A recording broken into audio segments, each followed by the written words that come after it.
আজকের আলোচনার বিষয় হচ্ছে 1976 সাল থেকে প্রায় বর্তমান সময় পর্যন্ত। আমরা এর আগে 3টি ভিডিওতে আলোচনা করেছিলাম 1200 সাল থেকে 1947 সাল এবং 1947 সাল থেকে 1970 সাল এবং 1970 সাল থেকে 1975 সাল। বিগত 3টি ভিডিওর মাধ্যমে আমরা সেই তথ্যগুলো জানতে পেরেছি।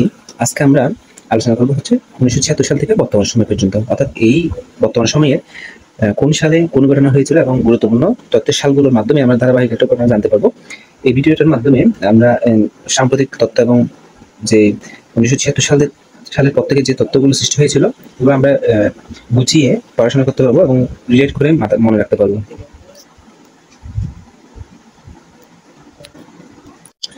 1976 সালে 21শে পদক প্রদান শুরু করা হয় এবং জাতীয় চলচ্চিত্র পুরস্কার প্রদান করা হয়। এর আগে কিন্তু 21শে পদক এবং চলচ্চিত্র পুরস্কার ছিল না। 1976 সাল থেকে 21শে পদক এবং চলচ্চিত্র পদক পুরস্কার প্রথম শুরু করা হয়। 1960 সালে কিন্তু বাংলা একাডেমি পুরস্কার প্রদান করা হয়। আমরা এর আগে পড়েছিলাম 1960 সালে বাংলা একাডেমি পুরস্কার শুরু করা হয় এবং 1977 সালে কিন্তু স্বাধীনতা পুরস্কার প্রদান শুরু করা হয়। এবং কাজী নজরুল ইসলামের মৃত্যু হয় কিন্তু এই 1976 সালে এবং জসিমউদ্দিনের মৃত্যু হয় কিন্তু এই 1976 সালে। তাহলে আমরা এই বিষয়গুলো একসাথে রিলেট করে মনে রাখবো। 1977 সালে অ্যামনেস্টি ইন্টারন্যাশনাল প্রতিষ্ঠিত হয় এবং হচ্ছে এইটা মনে রাখলে হবে। আইএফআইডি তেমন একটা ইম্পর্টেন্ট না। 1977 সালে কিন্তু অ্যামনেস্টি ইন্টারন্যাশনাল প্রতিষ্ঠিত হয়। 1978 সালে নোবেল বিজয়ী প্রথম মুসলিম মনীষী হচ্ছে আনোয়ার সাদাত। আনোয়ার সাদাত প্রথম মুসলিম নোবেল বিজয়ী ছিলেন। এরপর 1981 সালে জিসিসি প্রতিষ্ঠা হয় এবং 1985 সালে ষাট গম্বুজ মসজিদকে ইউনেস্কোর স্বীকৃতি দেওয়া হয়। বিশ্বের 321তম বিশ্ব ঐতিহ্য হিসেবে ঘোষণা করা হয়। অর্থাৎ 1985 সালে ষাট গম্বুজ মসজিদকে ইউনেস্কোর 321তম বিশ্ব ঐতিহ্য হিসেবে ঘোষণা করা হয়। পাহাড়পুর বৌদ্ধবিহারকে 322তম বিশ্ব ঐতিহ্য হিসেবে ঘোষণা করা হয়। সুন্দরবনকে ইউনেস্কো 798তম বিশ্ব ঐতিহ্য হিসেবে স্বীকৃতি দেন। সুন্দরবনকে স্বীকৃতি দেওয়া হয় বিশ্ব ঐতিহ্য হিসেবে 6 ডিসেম্বর 1997 সালে। খুবই গুরুত্বপূর্ণ একটি তথ্য। এবার আরেকটি গুরুত্বপূর্ণ তথ্য ইয়েলো কালারের বোল্ড করতে ভুলে গেছিলাম, সেটা হচ্ছে সার্ক কিন্তু প্রতিষ্ঠা হয় 8 ডিসেম্বর। অর্থাৎ যে সার্ক আছে, সার্কের যে প্রতিষ্ঠা এটা কিন্তু 8 ডিসেম্বর 1985 সালে। 1985 সালে 8 ডিসেম্বর কিন্তু সার্ক প্রতিষ্ঠা হয়। এরপর 1986 সালে 22 ডিসেম্বর সিলেটের হরিপুরে সর্বপ্রথম খনিজ তেল আবিষ্কার হয়। খনিজ তেলের যে সন্ধান পাওয়া যায় এবং সেটা আবিষ্কার হয়। 1986 সালে 22 ডিসেম্বর সিলেটের হরিপুরে সর্বপ্রথম খনিজ তেলের আবিষ্কার হয়। খুবই গুরুত্বপূর্ণ। এবং 87 সালে কিন্তু এটা উত্তোলন কার্যক্রম হয়। তবে বেশি গুরুত্বপূর্ণ এটা কখন আবিষ্কার হয় সেটা পরীক্ষা আসে। 1989 সালে অ্যাপেক প্রতিষ্ঠা হয় এবং এই অ্যাপেক প্রতিষ্ঠা হয় কিন্তু 1989 সালে এবং G15 এটি প্রতিষ্ঠা হয় 1989 সালে।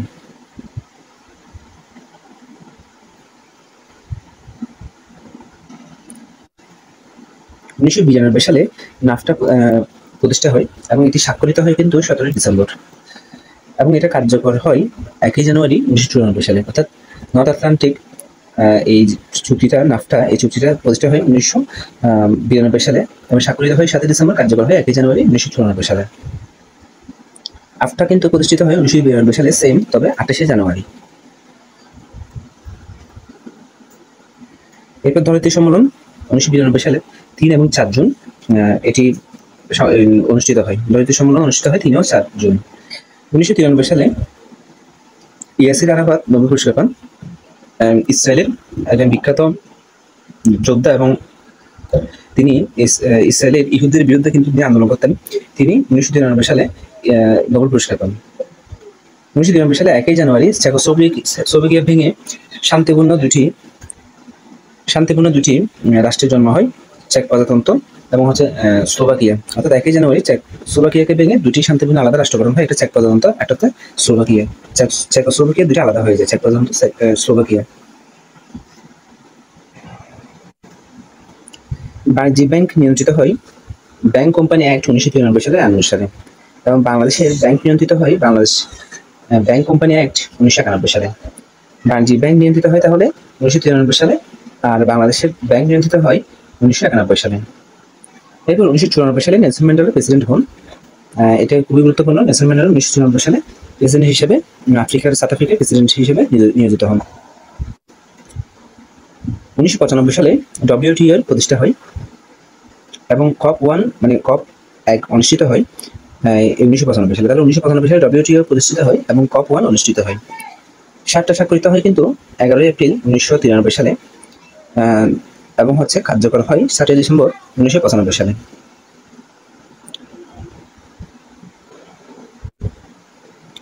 7টা স্বাক্ষরিত হয় 1993 সালের 11 এপ্রিল এবং কার্যকর হয়েছে 7 ডিসেম্বর। 7টা স্বাক্ষরিত হয় কিন্তু 6 জানুয়ারি 2000 সালে এবং কার্যকর হয় 2006-এ। এগুলো সবকিছু এত বেশি মাথায় রাখা যাবে না, যতটুকু মাথায় থাকে আর কি, যতটুকু মাথায় থাকে ততটুকুই থাকবে আর কি। এরপর 1996 সালে বাংলাদেশ ভারত গঙ্গা বা ফারাক্কা যে পানি বন্টন চুক্তি সেটা হয়, সেটা 1996 সালে 12 ডিসেম্বর।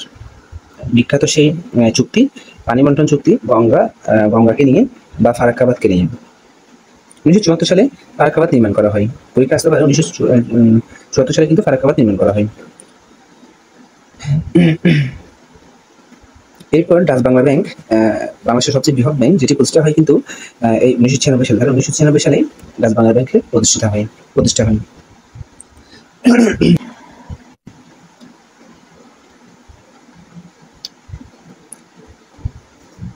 2011 সালে বাংলাদেশের প্রথম মোবাইল ব্যাংকিং কার্যক্রম শুরু হয় ডাচ বাংলা ব্যাংক এর মধ্য দিয়ে।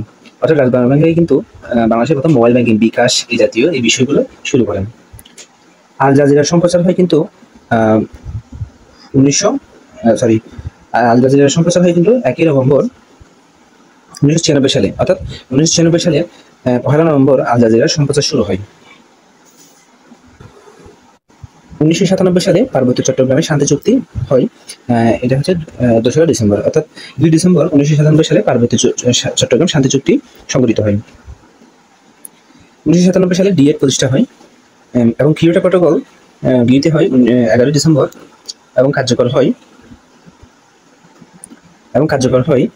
16 ফেব্রুয়ারি 2005 সালে।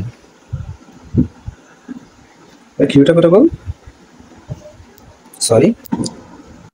তাহলে কিয়োটো প্রটোকল গৃহীত হয় 11 ডিসেম্বর এবং কার্যকর হয় 16 ফেব্রুয়ারি 2005 সালে।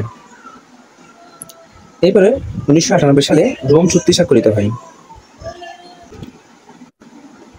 1998 সালে রোম চুক্তি সংগঠিত হয় 17 জুলাই এবং 2002 সালে 1 জুলাই রোম চুক্তির মাধ্যমে আইসিসি প্রতিষ্ঠা হয়। আইসিসি মানে হচ্ছে দ্য ইন্টারন্যাশনাল ক্রিমিনাল কোর্ট। এটা মানে ক্রিকেট কাউন্সিল আবার নয়, ক্রিকেট কাউন্সিল ভিন্ন বিষয়, এটা হচ্ছে ইন্টারন্যাশনাল ক্রিমিনাল কোর্ট। 1999 সালে G20 প্রতিষ্ঠা হয় এবং 2000 সালে আইসিসির 10ম সদস্য দেশ হিসেবে বাংলাদেশ টেস্ট মর্যাদা লাভ করেন। অর্থাৎ 2000 সালে বাংলাদেশ টেস্ট খেলার যে অনুমতি পান, ক্রিকেট খেলায় টেস্ট ক্রিকেটের জন্য মর্যাদা হিসেবে তিনি বাংলাদেশ স্বীকৃতি পান, এটা হচ্ছে 2000 সালে।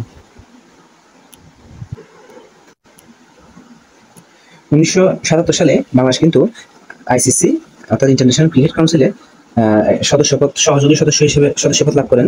1997 সালে ওয়ান ডে স্ট্যাটাস লাভ করেন এবং হচ্ছে 1979 সালে আইসিসি ট্রফিতে প্রথম অংশগ্রহণ করেন।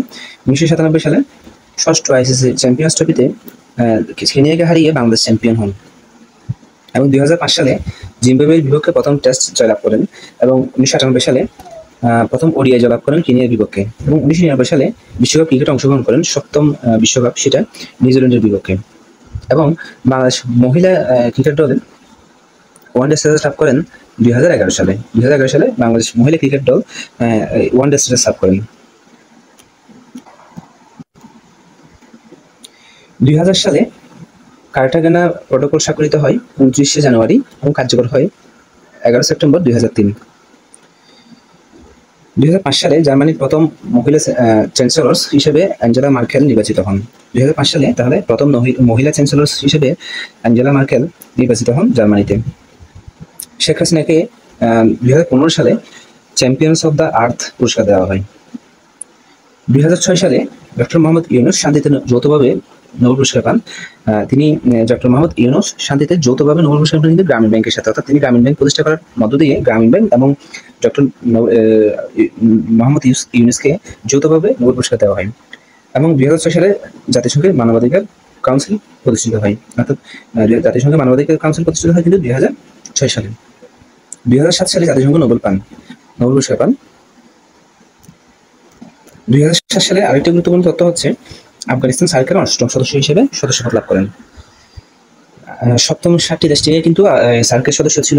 2007 সালেই আফগানিস্তান সার্কের 8ম সদস্য হিসেবে চুক্তিবদ্ধ হন। 2010 সালে আরব বসন্ত হয় তিউনিসিয়ায়। 2010 সালে ব্রিক গঠিত হয়, তবে 2014 সালে 15 জুলাই সেটা ব্রিক্সের রূপ লাভ করে, অর্থাৎ সাউথ আফ্রিকা সেখানে অন্তর্ভুক্ত হয়। এখানে এস দ্বারা সাউথ আফ্রিকাকে বোঝায়। 2015 সালে Sheikh Hasina champions of the earth পুরস্কার পান, একটু আগে সেটা আমরা করেছিলাম। এবং 2015 সালে 14 জুলাই ইরান চুক্তি বা ইরান পারমাণবিক চুক্তি কিংবা joint comprehensive plan of action নামক পারমাণবিক চুক্তি স্বাক্ষরিত হয়। 2017 সালে জাতিসংঘের নবম ও বর্তমান মহাসচিব অ্যান্টোনিও গুতেরেসে 2017 সাল থেকে 2020 সাল পর্যন্ত, এটা বর্তমান হবে না, 2017 সাল থেকে 2019 সাল পর্যন্ত জাতিসংঘের নবম এবং বর্তমান মহাসচিব, আচ্ছা সরি, এটা কিন্তু বর্তমান হবে যেহেতু তিনি এখনো আমাদের মহাসচিব হিসেবে আছেন। তাহলে অ্যান্টোনিও গুতেরেসের জাতিসংঘের নবম ও বর্তমান মহাসচিব হচ্ছে অ্যান্টোনিও গুতেরেস, হচ্ছে 2017 সাল থেকে বর্তমান পর্যন্ত তিনি আমাদের মহাসচিব হিসেবে আছেন, জাতিসংঘের মহাসচিব হিসেবে আছেন। এরপর 2000 থেকে কিন্তু 2015 সাল পর্যন্ত এমডিজি প্রকল্প, অর্থাৎ মিলেনিয়াম ডেভেলপমেন্ট গোল, আর 2016 সাল থেকে 2030 সাল পর্যন্ত সাস্টেনেবল ডেভেলপমেন্ট গোলস, যেগুলো 2016 সাল থেকেই 2030 সাল পর্যন্ত চলমান থাকবে। এরপর আরেকটি গুরুত্বপূর্ণ ঘটনা হচ্ছে আরব ইসরায়েল যুদ্ধ। 1947 সাল থেকে 1949 সাল পর্যন্ত কিন্তু আরব ইসরায়েল যুদ্ধ হয়, অর্থাৎ ইসরায়েল যখন ফিলিস্তিনের মাটিতে স্বাধীন ভূখণ্ড প্রতিস্থাপিত করে তখন ফিলিস্তিনদের দুঃখ দুর্দশা দেখে সম্পূর্ণ আরব একজোট হয়ে ইসরায়েলের বিরুদ্ধে যুদ্ধ করেন।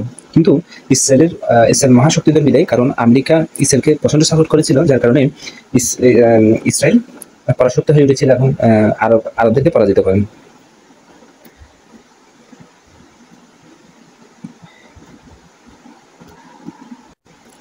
এরপর সংবিধানের কিছু গুরুত্বপূর্ণ সাল যেগুলো কনফিউশন তৈরি করে সেগুলো এক জায়গায় নিয়ে আসা হলো। 1972 সালের 11 জানুয়ারি অস্থায়ী সাংবিধানিক আদেশ জারি করা হয়, অর্থাৎ প্রথম সংবিধান তৈরি করার জন্য একটা অস্থায়ী আদেশ জারি করা হয়। 23 মার্চ গণপরিষদে আদেশ জারি করা হয়।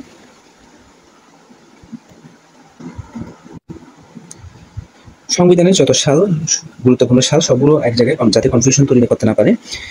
সংবিধান তৈরি হয় আসলে যেভাবে 1972 সালে 11 জানুয়ারি অস্থায়ী সাংবিধানিক আদেশ জারি করা হয় এবং 23 মার্চ সেটি গণপরিষদে আদেশ জারি করা হয় এবং 10 এপ্রিল সেটি গণপরিষদের প্রথম অধিবেশনের মাধ্যমে জারি করা হয় এবং 12 অক্টোবর সেটি প্রথম গণপরিষদ উত্থাপন করা হয়, অর্থাৎ হাতে লেখার কিছু বিষয়।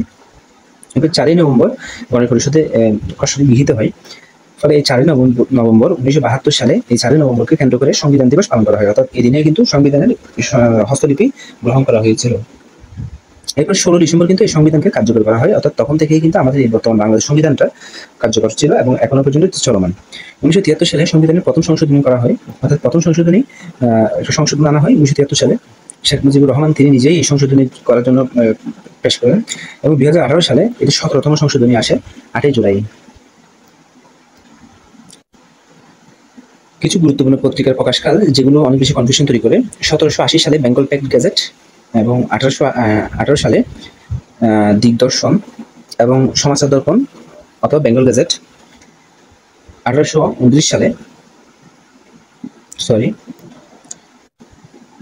সালে বঙ্গদূত এটি প্রকাশকাল শুরু হয়। 1831 সালে সংবাদ প্রভাকর এটি প্রকাশকাল শুরু হয়।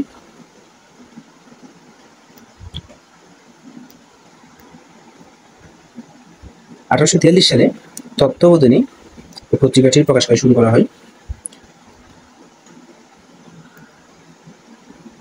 1861 সালে ঢাকা প্রকাশ এটি প্রকাশকাল শুরু হয়। 1900 এখানে একটা বিষয় স্কিপ হয়ে গেছে। 1831 সালে সংবাদ প্রভাকর দৈনিক এটি 1839 সালে প্রকাশকাল শুরু হয়। 1927 সালে মাসিক মোহাম্মদী এবং শিকার এই দুটি পত্রিকা প্রকাশ করা শুরু হয়। 1932 সালে পূর্বাশা পত্রিকা প্রকাশ করা শুরু হয়। 1936 সালে দৈনিক আজাদ পত্রিকা প্রকাশ করা শুরু হয়।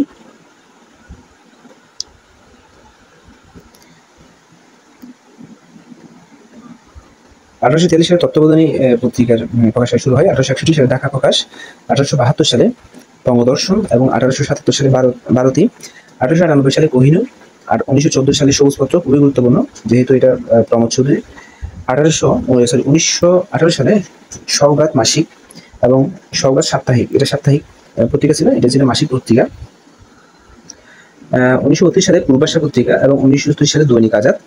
1939 সাল থেকে 1939 সালে তুরঙ্গ, 1947 সালে বেগুন সাপ্তাহিক, 1957 সালে সমকাল, 1965 সালে কণ্ঠস্বর ও কালবেলা, 1969 সালে স্বদেশ, 1990 সালে লোকালয়। এই পত্রিকাগুলোর সম্পাদনা এবং প্রকাশ কাজ শুরু হয় সালগুলোতে।